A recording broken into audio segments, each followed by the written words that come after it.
जय श्री कृष्णा। श्री कृष्ण गोविंद हरे मुरारी, हे नाथ नारायण वासुदेवा। भगवान श्री कृष्ण के भक्तों के लिए एकादशी व्रत का बहुत विशेष महत्व है। साल भर में कुछ 24 एकादशी होती हैं। व्रतराज ग्रंथ के अनुसार भादो मास के कृष्ण पक्ष की एकादशी को अजा एकादशी का व्रत रखा जाता है। इस एकादशी का बहुत विशेष महत्व है। इस दिन व्रत करने से न केवल धन और सुख की प्राप्ति होती है, बल्कि सभी प्रकार की चिंताओं से भी मुक्ति मिल जाती है।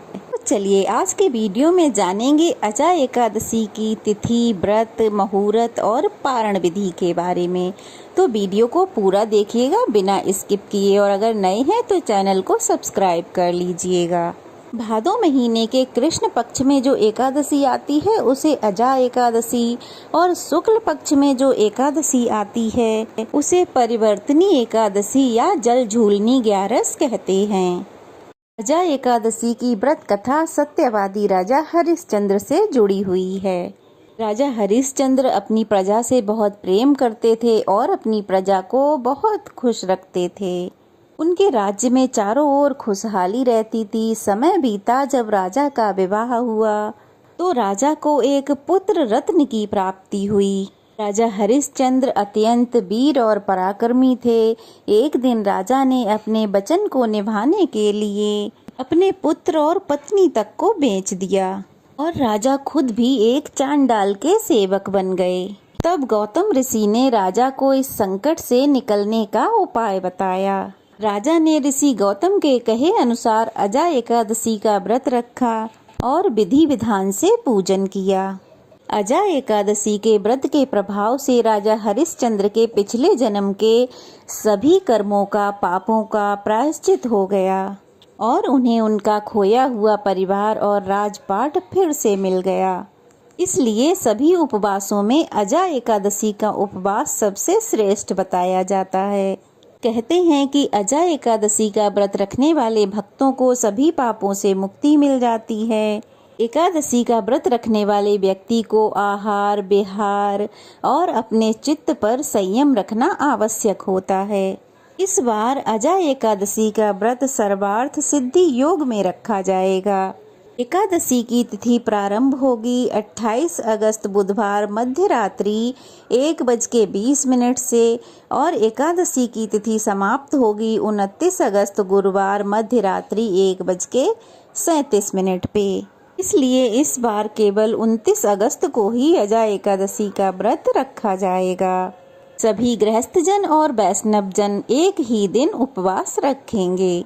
एकादशी के दिन यानी कि 29 अगस्त गुरुवार को सूर्योदय होगा सुबह 6:12 पर, सूर्यास्त होगा शाम 6:43 पर। ब्रह्म मुहूर्त रहेगा सुबह 4:35 से 5:23 तक। अमृत काल रहेगा सुबह 6:20 से 7:59 तक। सुबह की पूजा आप ब्रह्म मुहूर्त में या अमृत काल में कर सकते हैं। इस दिन सिद्धि योग शाम 6:15 तक रहेगा। अभिजीत मुहूर्त दोपहर 12:02 से 12:52 तक रहेगा, और राहु काल दोपहर 1:30 बजे से 3 बजे तक रहेगा। सर्वार्थ सिद्धि योग में की गई पूजा का फल अवश्य ही मिलता है। तो ऐसे में अगर आपकी कोई मनोकामना हो, उसकी पूर्ति के लिए आज आप व्रत रख सकते हैं। और अगर किसी कारणवश व्रत रखना संभव ना हो तो पूरे विधि विधान से श्री लक्ष्मी नारायण भगवान और माता लक्ष्मी की पूजा कर सकते हैं।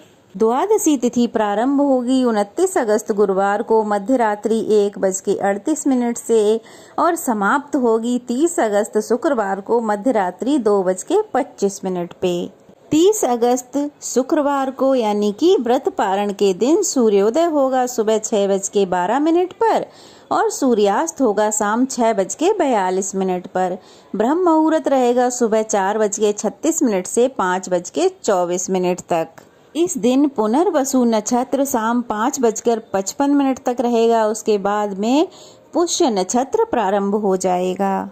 पुनर्वसु और पुष्य नक्षत्र अपने आप में सभी कामनाओं को पूर्ण करने वाले और बहुत ही अच्छे योग माने जाते हैं।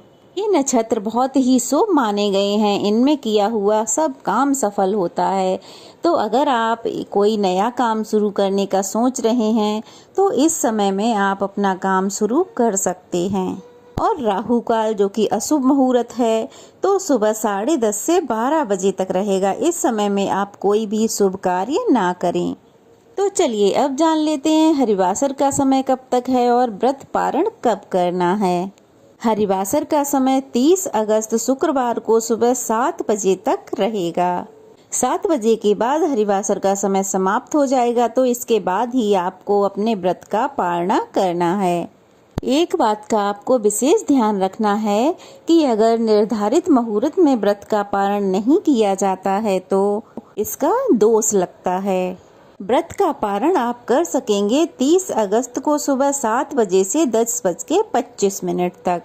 तो इसी बीच में आप अपने व्रत का पारण अवश्य ही कर लें। और सबसे विशेष बात, भादो मास के कृष्ण पक्ष की द्वादशी तिथि को बच्छ बारस का पर्व मनाया जाता है। इस अवसर पर गाय और बछड़ों की पूजा की जाती है। कुछ जगह पर बच्छ बारस का यह उत्सव कार्तिक मास के शुक्ल पक्ष की द्वादशी तिथि को भी मनाया जाता है। और धार्मिक पुराणों में समस्त तीर्थों का वास गौ माता में बताया गया है। हमारी गौ माता पूजनीय है, जिनकी बराबरी ना तो कोई देवी देवता कर सकते हैं और ना ही कोई तीर्थ कर सकते हैं। गौ माता के दर्शन मात्र से ऐसा पुण्य प्राप्त होता है जो कि न तो बड़े बड़े यज्ञों और दान आदि से प्राप्त हो सकता है। तो इसलिए आप इस दिन गाय और बछड़ों की साथ में भगवान श्री कृष्ण की पूजा करके गाय और बछड़े को हरा चारा अवश्य खिलाएं। भगवान विष्णु की पूजा में भोग लगाने के लिए तुलसी पत्र एक दिन पहले यानी कि 10वीं तिथि को ही तोड़कर रख लें। ये थी आज की वीडियो। अगर अच्छी लगी हो तो वीडियो को लाइक कीजिए, अच्छे कमेंट्स कीजिए, ढेर सारा प्यार और आशीर्वाद दीजिए। और अगर नए हैं तो चैनल को सब्सक्राइब कर लीजिए।